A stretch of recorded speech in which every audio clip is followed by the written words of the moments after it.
Welcome to True Crime Talk. Joining us here today, we have Linda and Brenda Haynes. And they are joining us because we are continuing our Mad Butcher of West Virginia conversation. And here we have two ladies that have been fighting long and very hard for their family. Their father went missing decades ago, and they're here to tell us a bit about their father and about the circumstances surrounding his disappearance and the efforts that will be taken very soon in hopes of finding this man, recovering his remains.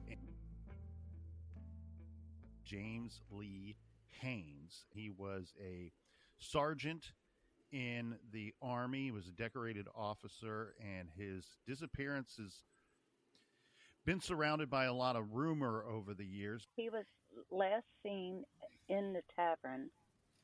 There was 4 men in the tavern plus the bartender when he got there. There was an altercation over him not wanting to drink because he was cold. He wanted coffee. And, he was being ridiculed for that. But he also his parents. He wasn't going to drink before he went to see his parents. His father was a minister. And he had Bell palsy at the time also. But the 4th man there, his name, we don't know his full name. We just know him as B. And we've actually spoke with him when Brenda and I were up there later digging. It was about 2017. Yes, thank you. And he's the one that he said Dad left first, and not too long after that, the other 3 men left, which would have been Lundy Trump, James Floyd Cox, and Brenda. James Paul Cozort. Yeah. So let's get back into the bar here for a second, because that's where I live. What is B telling you that's going? Did he go into great description about what's going on in the tavern before he sees your father leave?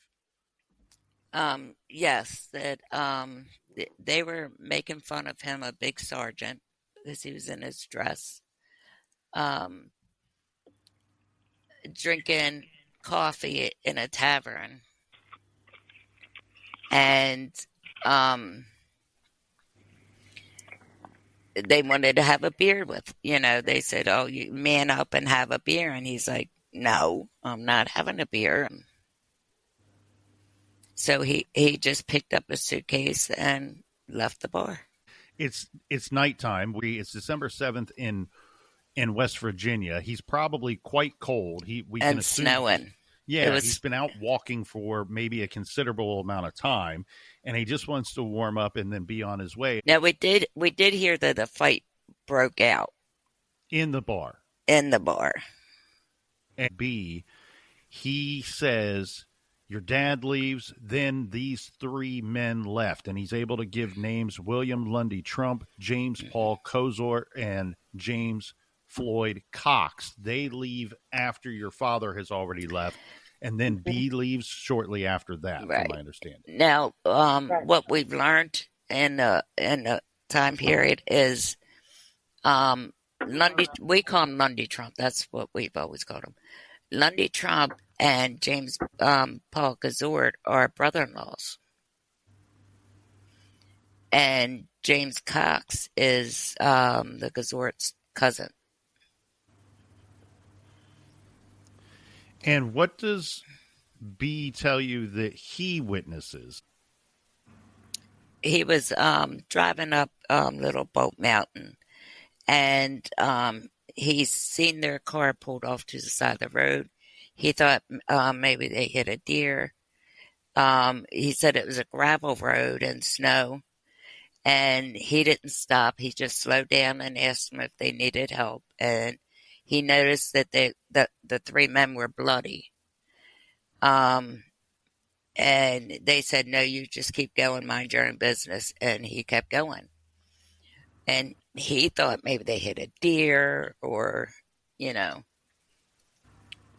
what have you. And then a couple days later, he seen it on the newscast about my dad's disappearance. He did call the sheriff's department, and they told him they'd get back to him. And they'd send somebody out to talk to him, and nobody ever showed up. What do you know about these three men? Is there anything that we know about these three men? Yes. William Lundy Trump was feared, and he ran Shine for the Moonshiner, along with the Kazort brothers. And he evidently one time he actually took a knife into the church and was going to stab people. Linda, tell them what he did to his children and his wife. Oh, I've talked to his children, a few of them, and he stayed drunk all the time. When they heard his car coming, they had things ready to go hide in the woods, and they would spend the night in the woods and then come out and catch the school bus. And they were known to wear the same clothes 2 or 3 days in a row because they were afraid to go into the house. And the father would say, "Which one's your favorite today? Because that's the one I'm going to take from you." And he would shoot at them while they were up in the hills, threaten to stab them. He was just an awful, awful, evil man. And these are stories that I've heard from his daughter and one of his sons. So, and plus, I've also heard that from a lady, the lunch lady, Phyllis Sizemore. Yes, Phyllis Sizemore. And she said that Loretta, I'm sorry, I don't know if I should give out their names, but she would work in the kitchen so her brothers and sisters could be fed. So the only time they really ate is at school and before their father got home. He was horrible to his wife. He wife beat her. And just, he was so unpredictable, everyone was afraid.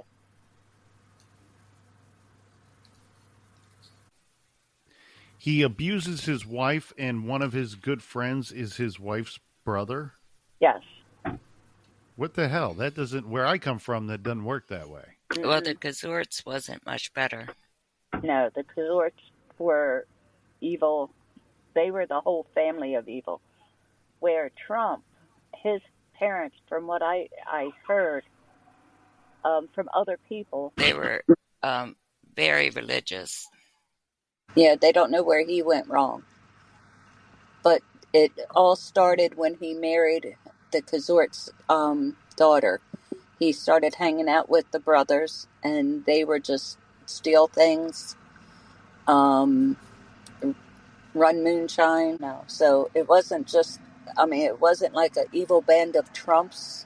It was an evil band of Kazorts, and Trump walked into it and just evolved. If all these stories about these three men have stood the test of time, right? We're talking about this over 60 years later. And so at the time, I have to believe that local law enforcement knew that these guys were scum, that they were trash, they were trouble. And if I'm manning the phones or working for law enforcement and a call comes in, because I believe B, when he reports this, he's reporting these men by name to law enforcement. Is that correct? Correct. Okay, so he knows these guys. He knows that they're trouble. He calls it in. He lets law enforcement know. They know that they have a missing man because he only knows to call this in because it's reported on the news that your father's already missing. What happens then? Because if I'm in law enforcement, this is the call that I want. I've been waiting to put something on one, two, or all three of these bastards for my whole career. Here's my chance to lock one of them up. What happens next? Well, honestly, we don't have, and I did everything I could. No one can find any records from 1963 until 1972. I have had a man send me a letter that was sent out to 25 people in law enforcement. And back in May of 1964, it was called the Mad Butcher Task Force. Now, I don't have the minutes to that meeting. You know, everybody would have took their own notes and stuff, is what I was told. But We can't find any notes. and the evidence they lost the evidence. It was supposed to be a bloody rag, Dad's dog tags, Dad's wallet. Now they did take the wallet and show it to my mother, and it was not my dad's wallet. But what we believe happened was one of the guys took my dad's leather wallet and replaced it with their plastic. But the dog tags were his. They had his name on it. Yeah. Yeah, because that's something we found reported where it was, hey, we found these items. The items were shown to the family, and the family says they don't belong to our husband or father. And we questioned that immediately because dog tags are pretty... Well, they didn't show her the dog tags. The only Really? thing they showed her was the wallet. And because your father's wallet was much nicer than one of these guys, they just switched it out. Right. So those dog tags, were they found at the tavern or were they found? Well, that's a thing where it's a two-part thing because we're not sure if it was the one where it was in Lundy Trump's wallet or if it was attached to a tree or up in that area somewhere. We don't know. We don't know where they got the bloody rags from. But back to everything happening that night, his daughter remembers my dad being wrapped in a either a quilt or a tablecloth in her house at the bottom of the steps. Now, this is a small house. It's a 2-story cinder block house. We've been there. But she remembers seeing my dad in her house. Why weren't these men should have been in jail for other things other than, my dad. No, I read somewhere that they were overheard talking about this, or is that true? Yeah, they bragged about it all through town. They did. So there were witnesses that came forward and they told you this, or they may have told police this, that these guys were talking about it. Well, we've had a couple people, Miss Sizemore being one of them, that they bragged about it around town. Were there any arrests at all? Yes. In 1971, Lundy's wife and her son William Carl Trump, went to the police station and told them everything they knew. It's in the police report. And she said that he admitted to it, that he would go up on the mountain and pray for my dad because he didn't give him a proper burial. He had a trinket box on his dresser, and he said for nobody to touch it because stuff in there belonged to a dead man. He also took his son up, William Carl Trump, up to the area where they buried Dad, but he wouldn't show him where it was because he told his son that if he did, he'd have to leave his son laying there with him. So they arrest him, but then they let him go at some point? They indicted him. Now, grand jury indicted him. But he was never prosecuted. Now, I've heard for years, and it's going through all these podcasts, that they didn't have enough evidence. To me, they had the evidence because he was indicted. They lost the case. No one can find the case from 1963 until 1971 when this started. And either Trooper Bailey or Sheriff Birchfield had sent my mother a copy of the police report, unredacted. Thank God. Because when we finally got the CID and everybody involved this year, everything, even to the State Police of West Virginia, they have the police report, but everything is redacted. The names and places. And so I've had the state police, the Raleigh County Sheriff, I've had the Army CID, the prosecuting attorney, they all copied my files. I have an FBI file number that I gave to the CID, and I don't even know if they've looked that up. It's just been one crazy. I mean, in the file record, Lundy Trump said that they gave him the opportunity to give immunity if they just showed him where the body was. Lundy Trump said that he would, but his mother-in-law, Stully Gazort, would come back from Oregon and ambush him. And tell him not to do it. The ambush I took as would kill him. Okay. Now the state, Birchfield and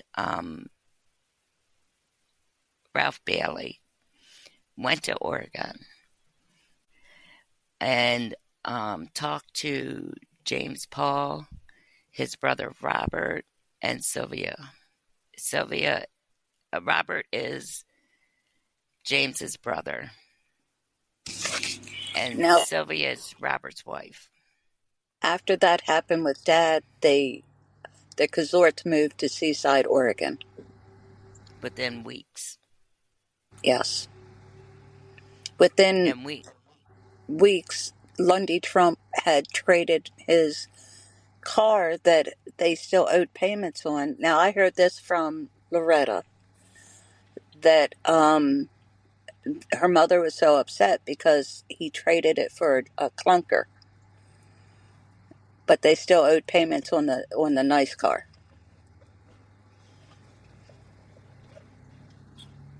So they got rid of it, Mm-hmm. and then they fled? Yeah. Yeah, Lundy Trump got rid of his car, but the Gazor brothers and his mother moved to Oregon. His brother Robert and Sylvia had been to Dad's grave. Sylvia sat in the car. She didn't actually go up to the grave, but her husband did. And we just found out 2 days ago that Robert's still alive in Oregon. He's in a nursing home.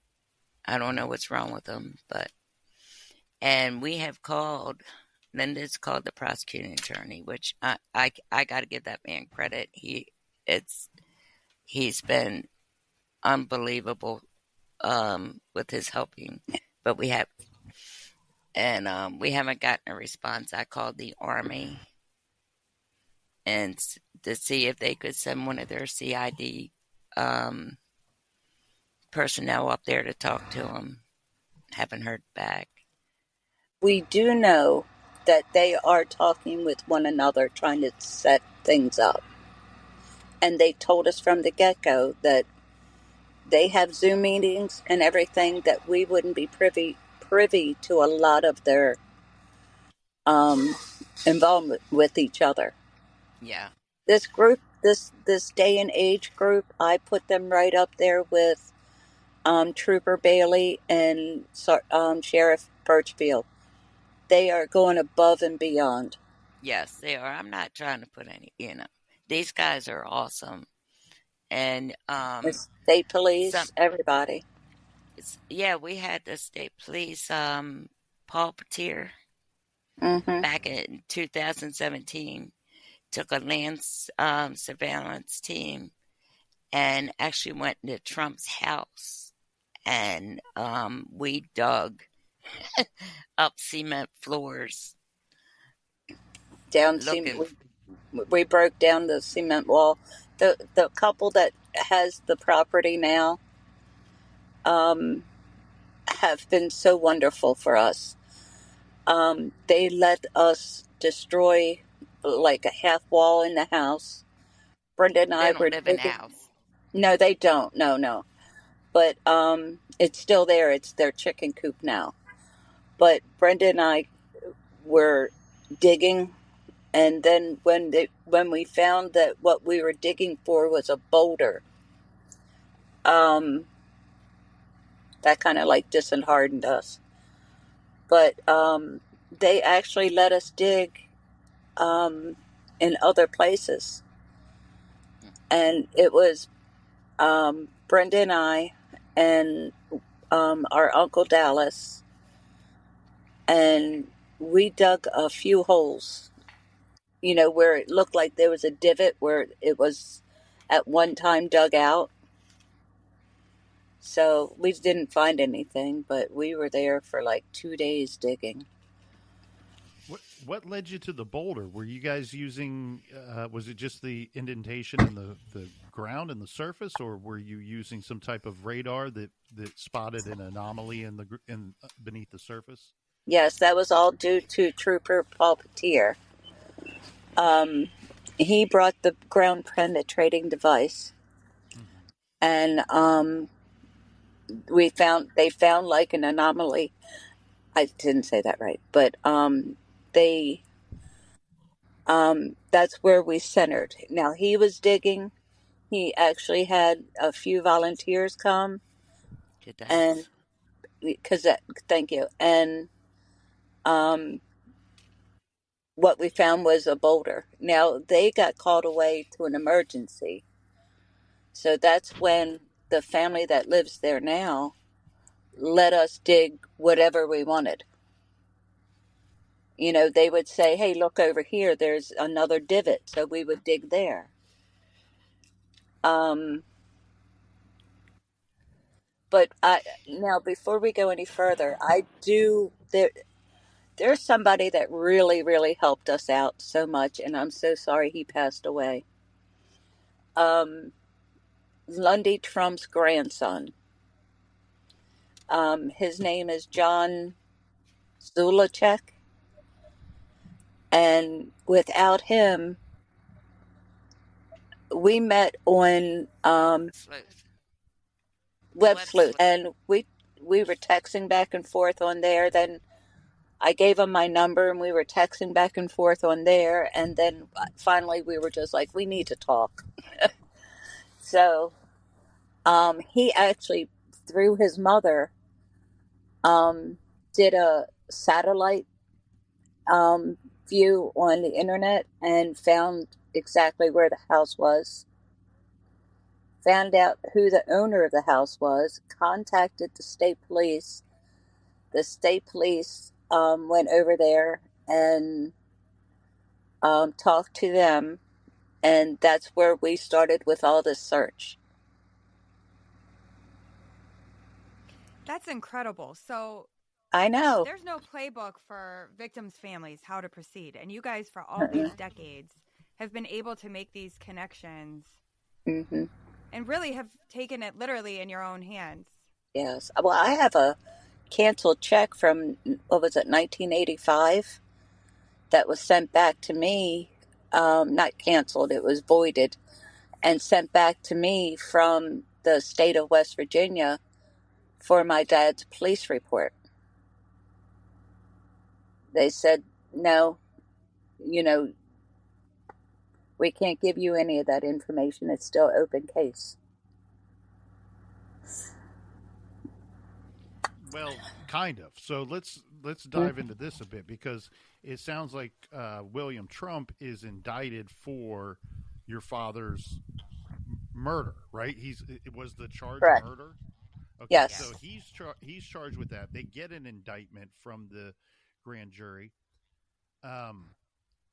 The other two men, they were not charged. They weren't brought in front of the grand jury, as far as we know. No, we don't know that. So, We do know that there was lie detectors taken Yeah, I got a copy of those too. in Seaside, Oregon.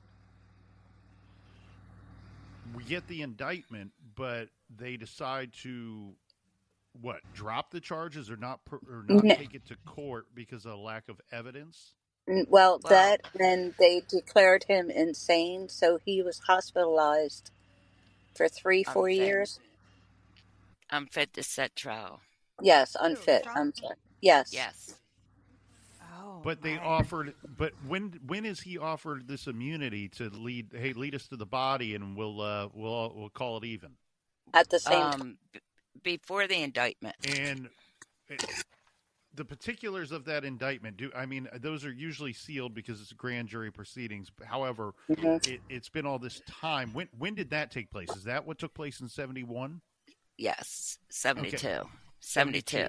So and we tried to get those records too, but I went to the clerk's office because we were calling them. We did everything the nice way so much. Mm-hmm. We called all these people, and we just kept getting a push around from everyone. But with this particularly, we were told it was on the 4th floor somewhere. And I asked them to go look for it. And all of a sudden now it's in North Carolina. The indictment was in North Carolina somewhere. Why they're and this has been 6 months since we've been contacting them, and they still can't find the indictment. Here's what I'm struggling with, and I know that we don't know the answer to this, so I hesitate to ask, but at the same time, with the indictment, there must have been enough presented to the grand jury for them to come back with, hey, charge him with this. Let's take this thing to court. Do we have any guess at all what that was that was presented? Was it simply that, he's kind of confessed to it? I believe it was the record. And I believe they had the evidence. I believe they had my dad's dog tag. I believe they had the bloody rag, and the wallet and all that. The case, what I was told by a records person, is the case was lost. The whole file case was lost after the indictment.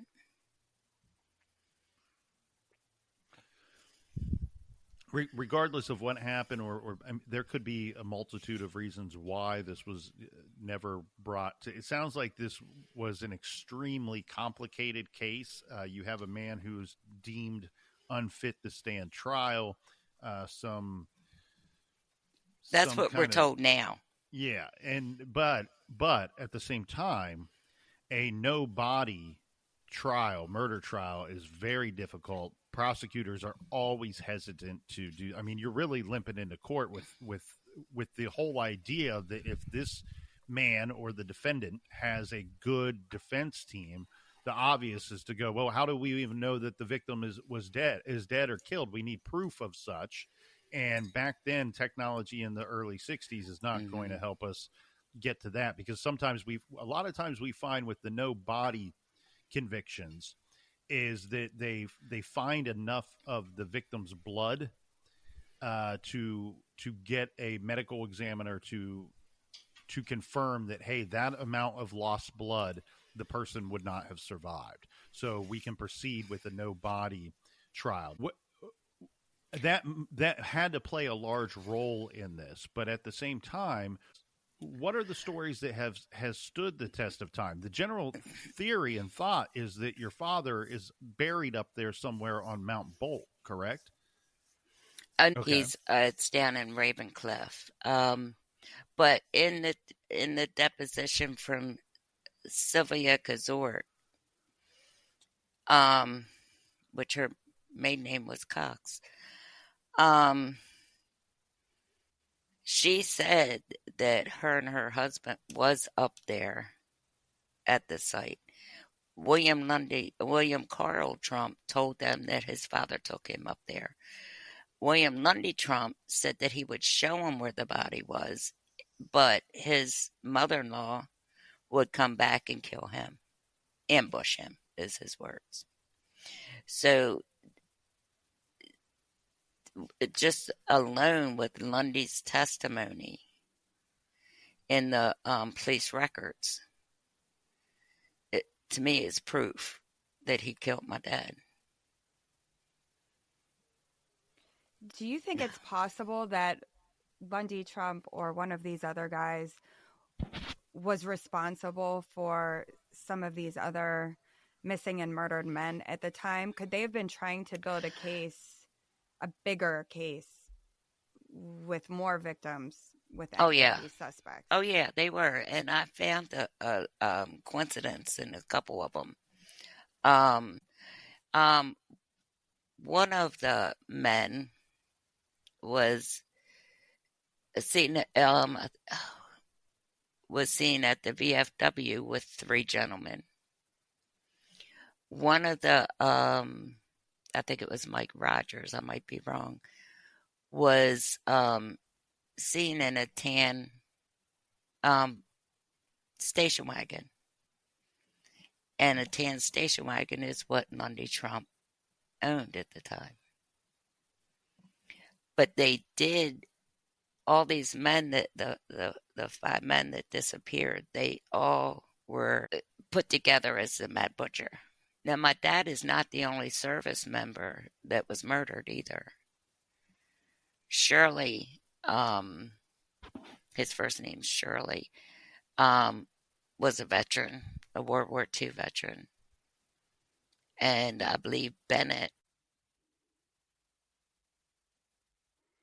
Do you think it's possible they were targeted for this reason, that they were veterans? I mean, your dad was just trying to get a cup of coffee and warm up. Could that have been part of it? It could have been, because some of the other men that disappeared, they had khaki pants on. Even if they were mistaken for a service? Yes. Do you think it's possible? Your dad grew up in this area, right? Could he have known any of these other victims? I know he was really close in age to at least one. I think Sammy Smith was around the same age. Could there have been any connection with him and any of these other victims? It could have been when he was a child, you know. He moved from, Linda was the name of the town. They moved from a town house, you know, a house in the town, to Salisville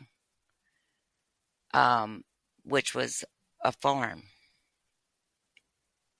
So he could have known them. I met a man when we were down there in this past July that knew the Clay family, which my dad's family's name was Clay. My dad's dad died when he was a year old, and Vernon Clay raised him like a son. So it wasn't like they were going to visit his stepfather. No, he was going to visit his mom and dad. Mm-hmm. And in his suitcase, I know that he had baby doll clothes, because back when me and Linda were born over in Germany, they didn't have preemie clothes. That my dad had to run out to the store and get baby doll clothes for me and Linda to be brought home in. Aww. And I know there was an iron in there for his mother. And I know that whenever he went home, he had 2 younger brothers. He would collect all of his change.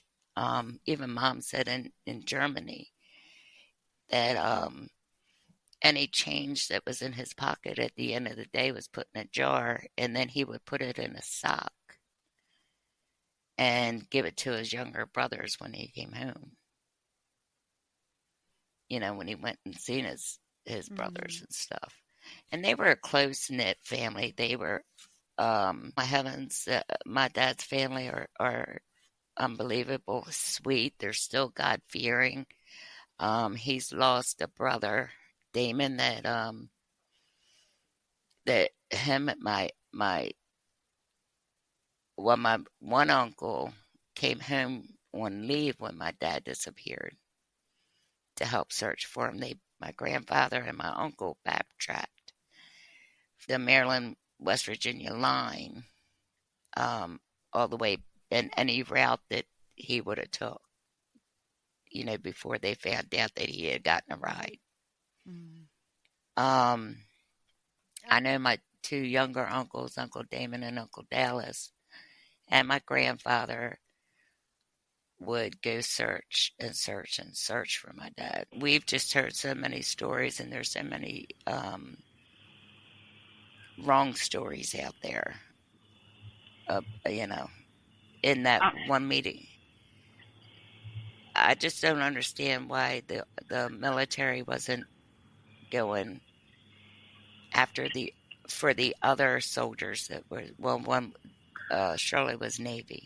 The Mad Butcher Task Force. It was the FBI, the Army CID, the state police, Raleigh County, Wyoming County, Fayette County sheriffs and prosecuting attorneys. And it was headed at Raleigh County Sheriff's Office. So that showed me that Raleigh County was involved. And then years later, I had called Maryland State Police to see if they had any records of the missing persons. Because the state police has always told me that West Virginia State Police has always told me Raleigh County handled it. Well, I got proof that Maryland State Police have been in contact from 1963 until 1972, when Lundy Trump was indicted. Maryland had records where they were corresponding with the state police in Beckley and Maben, West Virginia.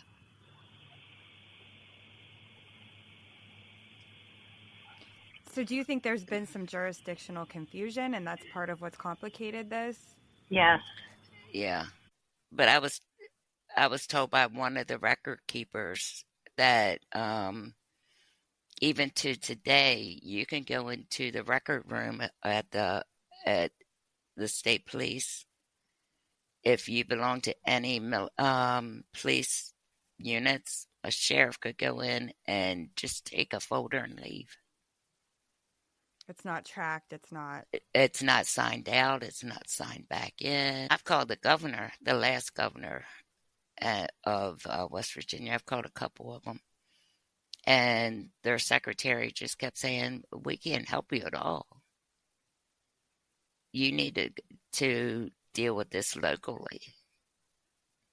Even though I told them that I've been dealing with it locally for 60 years. And when did you first really start getting involved, and how? You had grown up hearing, even overhearing these stories, and then when did you decide you were going to start looking into it yourselves? Well, since I was 18 is when I started sending paperwork out and calling people and everything. Me and Linda and my mother. We tried unsolved mysteries. They told us that the police would not let them do that. We've contacted everybody you can think of. In the Army, we would call people and get pushed around. Well, that's not our department. That's what really made everybody stand up. Is in April. Me and Linda got together and we said, we got pushed aside one too many times, because I'd called one of the police departments. I can't remember which one. And it said, we want answers. And they couldn't give us any answers without the Freedom of Information Act. So we sent out letters, and we started from President Trump, Vice President Vance, Bondi, everybody you can think of, FBI. We've mailed out over $200 worth of just stamp, not just, we had it metered, but it was $200. What happened? Oh, over $200 worth of just postage to the governors, to senators. Now, I know my mom was in touch with Senator Byrd a lot, but all his correspondence was pretty much, I'm sorry. We're trying to help you in any way we can. But no answers. So is that where it stands today? Yeah, pretty much.